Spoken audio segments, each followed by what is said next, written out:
Alright guys, actually, to clean this, you don't really need to do no scrubbing. I'm just going to sit it in some vinegar. And then let it sit for a while to break up some of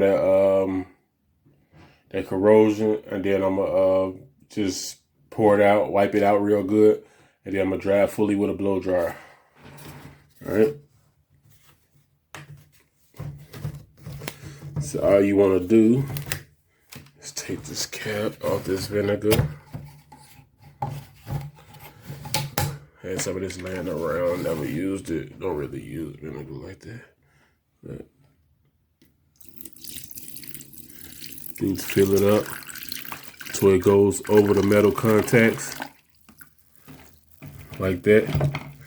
Just above the metal contacts, and then just let it sit. Maybe let it sit like 20 minutes if you can, but you'll see the stuff. It'll start loosening. The acid start loosening and breaking up that corrosion. So yeah, let that sit, and then I'm gonna turn it back on later for you guys. All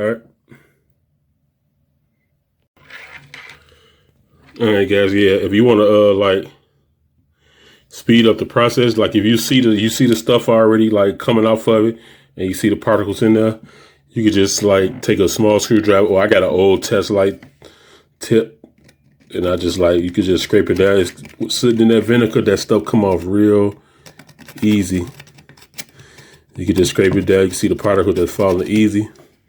But you know, just by sitting, you can see all the, I don't know if you can see it, like around the edges, like right there, the stuff was just falling off of there by sitting in the vinegar.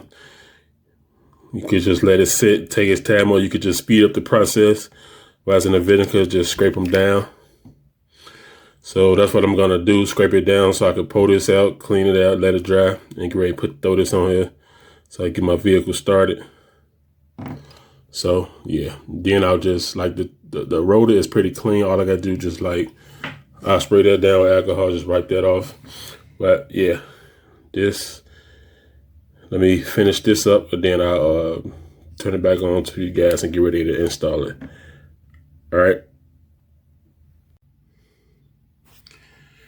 Okay, guys, pulled the vinegar and stuff out of there and wiped it out clean. I don't know if you can see it on camera too good, but those contacts are shiny clean. Shiny. So there you go. If that's what you want to do, you know, you put you some vinegar in there, let it soak, and then find you like a flathead screwdriver, small flathead screwdriver. Or since I use the end of that pointy test light, old test light that I had that wasn't working. Then I scraped it while I was sitting in the vinegar, you know, and it works real quick. Not a lengthy process. Okay, so let me go take my distributor cap and rotor off and put that in, and I'll show you guys the install. All right.